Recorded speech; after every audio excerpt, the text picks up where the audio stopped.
An undercover CEO walks into his own restaurant and finds a waitress in tears. But what follows is a story that will change 2 lives forever. You are a disgrace to this establishment. Now get out of my sight. The rain hammered down on the gleaming glass windows of the Gilded Spoon, a relentless, pounding rhythm that matched the frantic thudding in Alara's chest. Each drop that splattered against the pane felt like another blow, another reminder of the storm raging both outside and within the sterile silence of the manager's office. Lightning flashed across the sky, a brilliant, searing crack of white that illuminated the cavernous room for a split second, revealing the cruel sneer etched onto Ms. Albright's face before darkness swallowed it whole, leaving only the amber hue of a single desk lamp. The light caught the unshed tears glistening in Alara's eyes, making them look like shattered glass. She stood perfectly still. Her hands, worn and pale from years of hard work, were clenched so tightly at her sides that her knuckles were white, a stark contrast to the threadbare gray of her uniform. She felt a tremor run through her, a deep, bone-aching cold that had nothing to do with the weather and everything to do with the hollow finality of the words that echoed in the air. The soft click of the ornate pen Ms. Albright placed back in its polished marble holder was deafening. It was the sound of a door slamming shut on her life, on the fragile hope she had so desperately clung to for her little boy, Leo. Desperate was a word she had come to know intimately, a constant, unwelcome companion in the quiet, lonely hours of the night when she would sit by Leo's bed, listening to his shallow, rattling breaths. "Did you not hear me?" Ms. Albright's voice was sharp, a weapon designed to splinter whatever dignity Alara had left. The older woman's impeccable suit was a crisp, dark navy, a fortress of wealth and authority that made Alara's own worn uniform feel like a beggar's rags. "Your employment is terminated, effective immediately. I will not have my staff giving away company property to every piece of street filth that wanders in from the rain." The accusation was as unjust as it was cruel, a deliberate twisting of the quiet act of kindness Alara had performed only an hour before. She had given the old man her own dinner, the small container of leftovers she had packed that morning, the only food she had for herself until her next paycheck. A paycheck that would now never come. A sob caught in her throat, a raw, unbearable thing she fought to swallow down. She would not give this woman the satisfaction of her tears. Not here. She kept her gaze steady, fixed on a point just over Ms. Albright's shoulder, focusing on the way the rain distorted the city lights into a blurry, melancholic painting. Her voice, when it finally came, was a mere whisper, yet it was unwavering. "It was my own food, ma'am. From home." The truth felt fragile in the heavy, judgmental air of the office. It was a truth that didn't matter.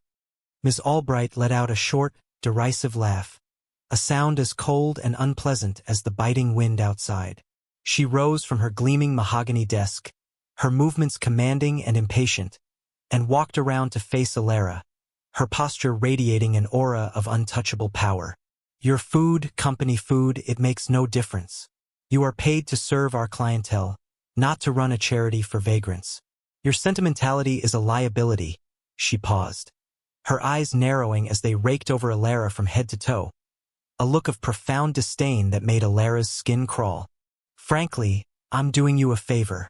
You clearly do not have the fortitude required for the high standards of the Gilded Spoon. Now, collect your things and leave through the staff exit. I don't want you disturbing our guests." She turned her back, a gesture of ultimate dismissal. The conversation was over. Alara froze.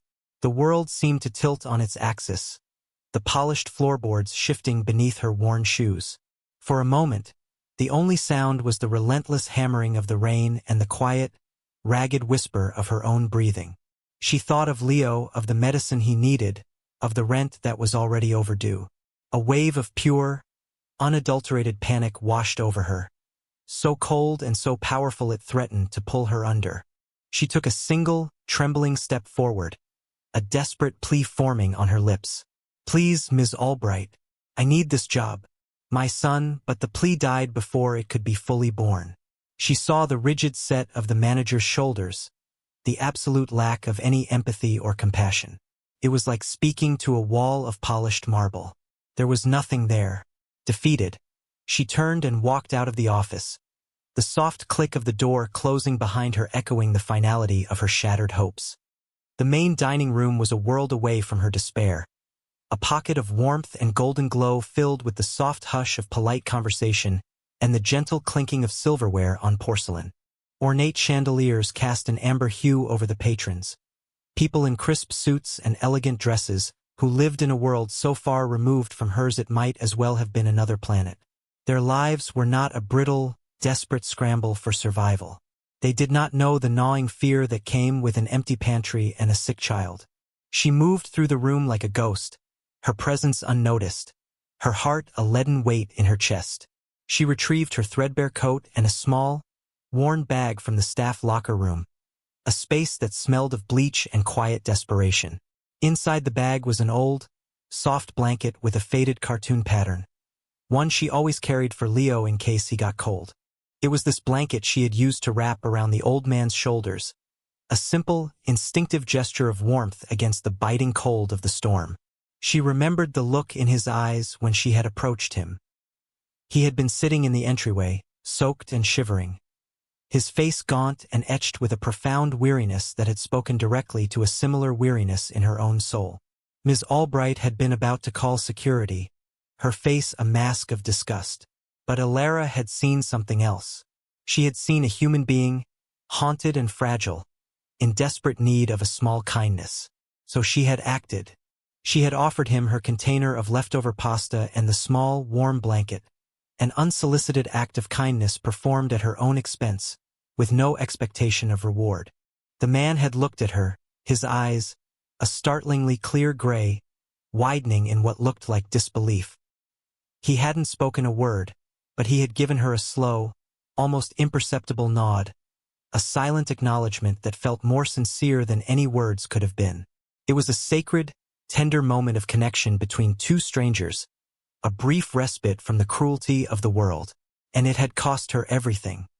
As she stepped out of the staff exit and into the relentless, pounding rain, the city's indifferent lights blurred into a watercolor of sorrow. The wind whipped at her thin coat, the biting cold seeping into her bones, but she barely felt it. All she could feel was the seismic shock of her new reality. She was jobless, she was penniless, and her son was sick. The weight of it all was unbearable, a physical pressure on her chest that made it hard to breathe. She started the long walk home, each step heavier than the last, the rain plastering her hair to her pale face and mixing with the silent, hot tears that now flowed freely down her cheeks. She didn't know it yet, but this moment of absolute despair was not an ending. She didn't know that the quiet, unassuming old man she had helped was not old at all, nor was he destitute. She had no way of knowing that her simple, selfless act had been witnessed by the one person in the world who had the power to change her life, a man who was himself shattered and lost, and who had just seen in her a flicker of pure, innocent light that would reawaken his own dormant heart. He had watched the entire exchange from a discreet corner table, his disguise of a weary traveler providing the perfect cover. And as he watched her walk out into the storm, a quiet resolve began to form within him. His name was Adrian Sterling, and he owned the Gilded Spoon and every other restaurant that bore its name across the country. And he would find her.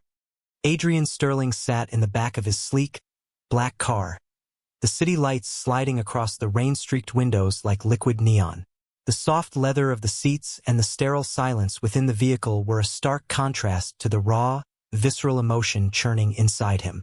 He stared out at the storm, but he wasn't seeing the rain. He was seeing her face, the dignified set of her jaw as she faced down his tyrannical manager, the gentle, unwavering compassion in her eyes as she had approached him in his disguise. He had been testing his staff, a routine he performed every few years to get an unvarnished look at the heart of his company. He would dress down, appear as a man on the edge of society, and observe. Usually, the experiment ended in cynicism. He would see impatience, disdain, a transactional coldness that reaffirmed his belief that the world was a hollow place, a world that had taken his wife and daughter from him 5 years ago in a meaningless, brutal car crash. Since then, his heart had been a cavernous, empty space, his life a series of polished, sterile boardrooms and lonely, stately mansions. He had power. He had wealth. But it was all meaningless, a hollow shell. Tonight, he had expected more of the same. He had expected to be ignored or worse, to be ejected with contempt. He had been prepared for it. He was not prepared for her. The woman, the waitress, had looked at him and had not seen a vagrant or a problem to be disposed of. She had seen a person. The warmth of the simple blanket she had wrapped around his shoulders. The smell of the simple meal she had given him from her own meager supplies. These small things had hit him with the force of a physical blow. It was a pure, selfless act in a world he had come to believe was entirely selfish. It was a crack of light in his long, unending darkness. When he saw Ms. Albright pull her into the office, he had started to rise, ready to intervene. But he had hesitated, wanting to see the outcome, to understand the full measure of the woman who had fired his manager. He had misjudged Ms. Albright's cruelty and the speed with which she would act. By the time he realized what was happening, the waitress was already gone, vanished into the storm. A profound, unfamiliar anger rose in him, sharp and hot. It was directed at Ms. Albright, at a system that would punish such goodness, but it was also directed at himself, for letting her disappear. He picked up the secure phone built into the car's console, his voice low and commanding. "Get me everything on the waitress who was just fired from the downtown Gilded Spoon. Her name, her address, her history. Everything. I want it on my desk in 1 hour." The crisp voice on the other end replied with a simple, "Yes, Mr. Sterling." He hung up, his knuckles white as he clenched his fist. A new purpose, undeniable and all-consuming, had taken root in the barren soil of his heart. He wasn't just going to find her. He was going to save her. The file arrived on his tablet less than an hour later, a cold, digital summary of a life of quiet hardship. Her name was Alara Vance, a widow. Her husband, a firefighter, had died in the line of duty 2 years prior. She had a 6-year-old son, Leo, who was suffering from a rare respiratory illness that required expensive, ongoing treatment not fully covered by her now non-existent insurance. They lived in a small, run-down apartment in the city's oldest, most neglected district. The report included overdue bills, notices from her landlord, a stark, black-and-white picture of a life lived on the brink of collapse. With every word he read, the ache in his chest intensified. This woman, who was carrying a world of unbearable weight on her slender shoulders, had not hesitated to give what little she had to a complete stranger. The thought was both humbling and infuriating. He saw a photograph of her and her son, a candid shot from a park. She was smiling, a genuine, radiant smile, and Leo was on her lap, his small face alight with joy. There was a purity in that image, an innocence that the world seemed determined to crush. Adrian felt the old, familiar grief for his own lost daughter, a raw, splintered wound that had never healed, but for the first time in years, it was accompanied by something else, a fierce, protective instinct. He would not let the world crush this woman and her child. His first act was quiet and immediate. Through a series of anonymous transactions routed through one of his philanthropic foundations, he paid off her entire medical debt. He established a fund that would cover all of Leo's future treatments, ensuring the boy would receive the best care possible without his mother ever having to worry about a single bill. Next, he dealt with her housing. He bought the entire apartment building through a shell corporation, fired the neglectful property management company, and sent a letter to Alara from the new ownership, informing her that due to a clerical review, her rent was being forgiven for the next 6 months. He arranged for a basket of groceries, fresh fruit, and high-quality food to be delivered to her door each week, attributed to a local church charity program. He did all of this from the shadows, a hidden savior moving pieces on a board she didn't even know she was on. He wanted to give her breathing room, to lift the desperate, crushing weight of survival from her shoulders so that he could see the woman underneath. He needed to understand her, to see if the goodness he had witnessed was truly at her core. He hired a private investigator, a discreet professional, not to spy, but simply to keep him informed of her well-being, to ensure she was safe. The reports he received over the next few weeks painted a picture of quiet, dignified resilience. She used the unexpected reprieve not to relax, but to focus entirely on Leo. She spent her days at the hospital, reading to him, holding his hand, her love a tangible, healing force. She started looking for work again, but with a new sense of calm, free from the panic that had haunted her. She was still struggling, but she was no longer drowning. And through it all, she remained kind. The investigators' report noted that she had given her own lunch to a homeless woman outside the hospital one afternoon. The pattern was undeniable. Her kindness was not an anomaly. It was her nature. Adrian knew then that he had to meet her again, not as a CEO, not as a destitute man, but as himself. The opportunity came on a crisp autumn afternoon. The heavy fogs of the past few weeks had finally lifted, replaced by a clear, golden light that streamed through the large windows of the children's ward at the city hospital. Adrian knew from his reports that Alara would be there, sitting with Leo during his daily treatment. He walked into the waiting area, his usual commanding suit replaced with a simple sweater and slacks, an attempt to appear approachable, ordinary. He saw her immediately. She was sitting in one of the uncomfortable plastic chairs, her head bowed over a worn copy of a children's book. The sunlight caught the soft brown of her hair, creating a halo effect around her. She looked weary, the pale skin under her eyes telling a story of sleepless nights, but there was a profound peace about her that hadn't been there before. He felt his heart thud in his chest, a strange, unfamiliar sensation. He walked over, his footsteps echoing slightly in the sterile silence of the hallway. "Excuse me," he said, his voice softer than he'd intended. "Is this seat taken?" She looked up, and her eyes, a warm, gentle hazel, met his. For a split second, he saw a flicker of recognition, a faint memory stirring, but it vanished as quickly as it came. He looked different now, clean-shaven, well-rested, the haunted, gaunt look of his disguise gone completely. She offered a small, sincere smile. "No, please," he sat down, a careful distance between them. The silence deepened. "It's a good book," he said, nodding toward the story she was holding. My daughter used to love that 1 inch the words came out before he could stop them. Raw and unplanned. Her smile faltered, replaced by a look of such tender, unspoken understanding that it took his breath away. She had heard the past tense in his voice. She had heard the grief he carried. "I'm sorry," she said quietly, her voice full of genuine empathy. She didn't offer empty platitudes or look away in discomfort. She simply sat with his pain for a moment, creating a small, sacred space in the middle of the bustling hospital. "I'm Ilare." "My son, Leo, is in for his treatment." She gestured toward the closed door behind which a team of doctors, unknowingly on his payroll, were working to save her child. "I'm Adrian," he replied, the name feeling strange on his tongue without the Mr. Sterling attached. "I'm just visiting." It wasn't a complete lie. He was visiting. He was visiting her. They fell into an easy conversation, a quiet back and forth about books, the changing seasons, the surprising quality of the hospital's tea. He found himself telling her about his love for architecture, and she told him about her husband's dream of opening a small woodworking shop.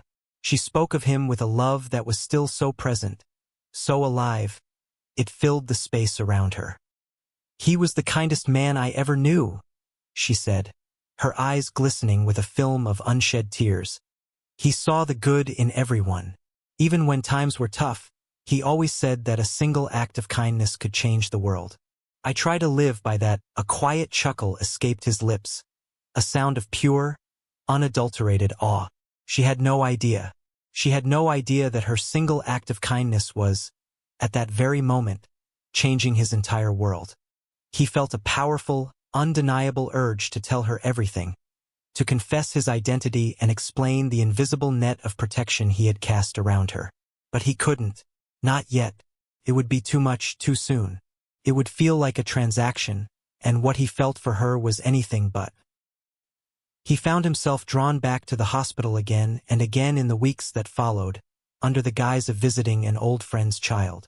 Each conversation with Alara was like a balm on his wounded soul. They began to share more, to trust each other with the fragile, shattered pieces of their pasts. One rainy afternoon, in that same waiting area, the air heavy with the scent of antiseptic and wet wool, she finally told him the full story of her husband's death, the heroic act that had saved a family but cost him his own life. A single tear traced a path down her cheek as she spoke, and Adrian watched it fall, feeling an almost physical pain in his own chest. His hand moved, seemingly of its own accord, and gently covered hers where it rested on the arm of the chair. It was a simple, non-romantic gesture, a point of human contact that conveyed more than words ever could. "Thank you for telling me," he whispered, and then he found himself reciprocating. He told her about Sarah and Lily, his wife and daughter. He spoke of their laughter, of the warmth that had once filled his cavernous mansion, of the sterile silence that had replaced it. He spoke of the guilt, the profound loneliness, the feeling that his life had ended the day theirs did. He confessed his cynicism, his belief that the world was a cold, transactional place. As he spoke, Elara listened with an unwavering, steady gaze. She didn't interrupt. She didn't judge. She simply saw him. When he finished, his voice cracked and raw.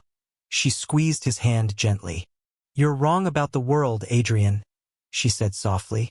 "There is still good in it. You just have to be willing to see it." Her words, so simple and sincere, landed with the force of a revelation. He was seeing it. He was sitting right next to it. In that quiet, dimly lit space, a profound bond was forged between them, a connection built not on romance, but on a shared understanding of grief and a mutual recognition of the resilience of the human heart. He was falling in love with her, not just for her kindness, but for her quiet, dignified strength. He knew he had to tell her the truth soon, but fate, in the form of Ms. Albright, would force his hand. With Leo's health steadily improving and her financial situation miraculously stabilized, Elara felt a renewed sense of hope. She decided it was time to re-enter the workforce, not out of desperation, but with a desire to rebuild her life on her own terms. She saw an opening for an assistant manager position at the Sterling Grill, a new, even more upscale restaurant in Adrian's chain. She didn't make the connection, of course. To her, Sterling was just a name. The restaurant was beautiful, all gleaming chrome and polished marble, a place of quiet, understated elegance. She felt a flicker of intimidation, but she squared her shoulders, her conversations with Adrian having given her a newfound confidence. She walked in for her scheduled interview, her heart pounding with a nervous but hopeful rhythm. As she was led through the main dining room, a familiar, sharp voice cut through the soft hush of the lunchtime crowd. Elara froze. Standing before her, her face a mask of shocked fury, was Ms. Albright. A cold dread washed over Elara. She hadn't known. She hadn't realized her old boss had been transferred here. Ms. Albright's eyes, small and hard, raked over Elara's simple but neat interview attire with open contempt. "What in the world are you doing here?" she hissed, her voice low but carrying an unmistakable venom. "I have an interview for the assistant manager position," Elara replied, trying to keep her own voice steady, refusing to be cowed. Ms. Albright let out a bark of incredulous laughter, a sound so loud and jarring it caused several nearby patrons to turn and look. The manager seemed to relish the attention, her cruelty now having an audience. "An interview? For a management position? Don't be absurd. You are a thief and a charity case who belongs in a soup kitchen, not in a fine dining establishment." The public humiliation was a physical blow. Elara felt the blood drain from her face, a wave of heat and shame washing over her. The eyes of the other diners were on her now, looks of curiosity mixing with judgment. She remained dignified, her back straight, but her hands trembled at her sides. "That's not true," she said, her voice barely a whisper. "I never stole anything." Ms. Albright stepped closer, her voice rising in volume, deliberately projecting for the entire room to hear. "Oh, I know your type. Bleeding hearts who think the rules don't apply to them. You were fired for giving away assets, and now you come here? Do you have no shame? I wouldn't trust you to manage a broom closet. You are irresponsible, and frankly, any woman who can't hold down a simple waitressing job is probably an unfit mother as well." The final insult struck a raw nerve, a deeply personal and vicious attack that shattered Alara's composure. A sharp gasp escaped her lips, and her eyes filled with tears of shock and pain. She felt utterly exposed, stripped bare and judged by a room full of strangers. She was overwhelmed, on the verge of splintering completely. Total silence fell over the restaurant. And into that silence, a calm, commanding voice spoke from the entrance. "That is quite enough, Margaret." Every head in the room turned. Adrian Sterling stood there, dressed in an impeccable, custom-tailored suit that radiated quiet power. He was no longer the gentle, grieving man from the hospital waiting room. His posture was commanding, his eyes cold and hard as flint as they locked onto Ms. Albright. He made a dramatic entrance, his presence shifting the entire atmosphere of the room from a spectacle of humiliation to one of immense, unfolding power.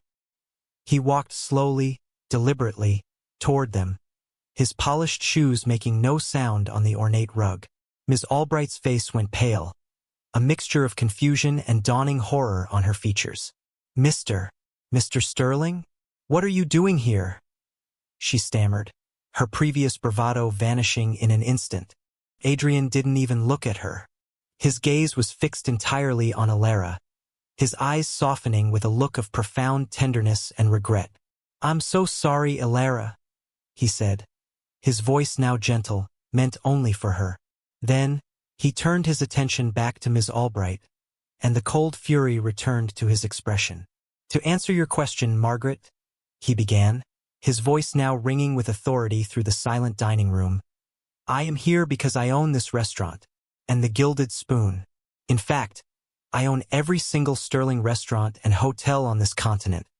A collective gasp echoed through the room. Ms. Albright looked as though she had been struck by lightning. Adrian continued, his voice a low, controlled torrent of righteous anger. "I was there the night you fired this woman. I was the piece of street filth. She showed a kindness you are clearly incapable of understanding. A kindness that cost her the job she desperately needed to care for her sick child." He let the words hang in the air, each one a hammer blow against the manager's crumbling composure. "This woman, Alara Vance, is the embodiment of everything our company should stand for: integrity, compassion, and human decency. You, on the other hand, represent the absolute worst of it: cruelty, elitism, and a profound lack of humanity." He paused, his gaze sweeping over the speechless diners before landing back on the trembling manager. "You are fired, Margaret. Effective immediately. Have security escort you from the premises. You will not speak to another member of my staff again." He delivered the monologue with a calm but powerful finality that left no room for argument. The power dynamic had not just been reversed, it had been utterly obliterated. Ms. Albright stood speechless, her face a mottled canvas of shock and humiliation. A security guard materialized and gently but firmly led her away, her reign of petty tyranny over. Adrian turned back to Alara, whose face was a storm of disbelief, confusion, and dawning hope. He stepped forward and gently took her trembling hands in his. "Alara," he said, his voice now soft and full of a raw, unspoken emotion. "Everything you have been through, the paid medical bills, the rent, the groceries, that was all me. I tried to help from the shadows because I was afraid. But I'm not afraid anymore." He looked directly into her glistening eyes, his own unwavering and sincere. "I am offering you the position of Vice President of Operations for the entire restaurant group. Not out of charity, but because you have more character and integrity in your little finger than 100 managers like her. You can help me change this company from the inside out." Alara stared at him, her mind reeling, trying to connect the dots between the kind, grieving man from the hospital and this commanding CEO. The sheer scale of his intervention, of his secret kindness, was almost too much to comprehend. "But why?" she whispered, the single word encompassing 1,000 questions. Adrian's expression softened into a tender, vulnerable smile. "Because you reawakened my heart, Alara. You showed me there was still good in this world. You saved me long before I ever did anything to help you. He lifted a hand and gently brushed a tear from her cheek. I think I'm falling in love with you. The declaration, so public and so profound, hung in the air, a cathartic and undeniable truth. In the middle of the crowded restaurant, surrounded by strangers, Alara felt a sense of security and hope so powerful it washed away all the pain and fear of the past few years. She looked at this man, this hidden savior who had seen her at her lowest and had not only rescued her but had seen the truth of her heart. A watery, brilliant smile broke through her tears. I think, she whispered back, her voice thick with emotion, I'm falling in love with you. Too, the world around them seemed to fade away, leaving only the two of them, their shared journey from despair to salvation culminating in this one perfect, hope-filled moment. 1 year later, the golden glow of the late afternoon sun streamed through the floor-to-ceiling windows of a stately, yet warm and inviting living room. The cavernous spaces of Adrian's mansion were no longer filled with a sterile silence, but with the sound of a child's gleeful laughter. A healthy, vibrant Leo, his cheeks rosy and his breathing easy and clear, chased a small puppy across a soft, ornate rug. Alara sat on a plush sofa, a laptop open on her lap, a soft smile on her face as she watched her son. She was no longer the worn, threadbare woman she had once been. She wore a simple but elegant dress, and her face, free from the lines of worry and desperation, radiated a calm, quiet confidence. She looked up as Adrian walked in, carrying 2 cups of tea. He no longer had the haunted, gaunt look of a man lost in grief. His eyes were clear and full of a deep, abiding love as he looked at her and Leo. He handed her a cup and sat down beside her, his arm draping naturally around her shoulders. They watched Leo together, a comfortable, happy silence settling between them. Alara had not just accepted the job. She had excelled at it. She had spearheaded the creation of the Sterling Cares Foundation, a new philanthropic arm of the company dedicated to providing emergency assistance to employees in crisis and funding community outreach programs. Her innate compassion and first-hand understanding of hardship made her a revolutionary and beloved leader. She had transformed the corporate culture from one of cold efficiency to one of genuine care. She had found her purpose, not just as a mother, but as a force for good in the world. Adrian, in turn, had found his purpose again in her. Their love story was a quiet one, built on a foundation of shared healing and mutual respect. They had taken things slow, allowing their bond to deepen naturally, away from the dramatic spotlight of their first public confession.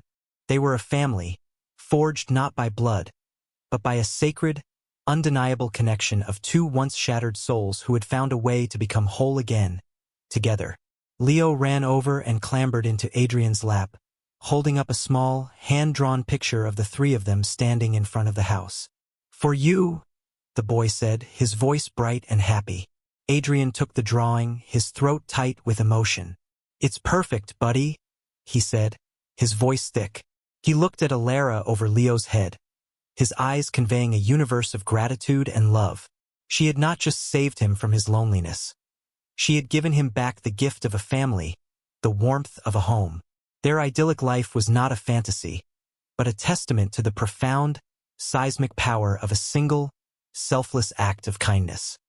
This story is a fable, a timeless reminder that in a world that often feels cold and transactional, the currency of human kindness holds an immeasurable value. It illustrates how one person's quiet, dignified act of compassion, performed without any expectation of reward, can set in motion a chain of events that leads to miraculous salvation. Alara, in her moment of deepest despair, chose empathy over bitterness. Adrian, lost in a prison of his own grief and cynicism, was reawakened by that pure, selfless gesture. Their journey reminds us that the savior and the sufferer are often 2 sides of the same coin. Each has the power to heal the other. It is a testament to the idea that true wealth is not found in polished marble and gleaming bank accounts, but in the unwavering strength of a gentle heart and the courage to offer warmth in a cold world. If this story touched your heart and reaffirmed your faith in the goodness of people, we hope you will continue to follow our journey. We believe that narratives of hope, redemption, and the profound power of love are more important now than ever. These tales serve as a light in the darkness, reminding us of the better angels of our nature and the incredible, life-altering impact we can have on one another through simple acts of sincerity and care. For more soul-stirring and heartwarming stories like this one, please like this video, share it with someone who might need a little inspiration, and subscribe to Soulful Love Tales. Your support allows us to keep creating content that celebrates the enduring power of the human spirit. We'll see you in the next one.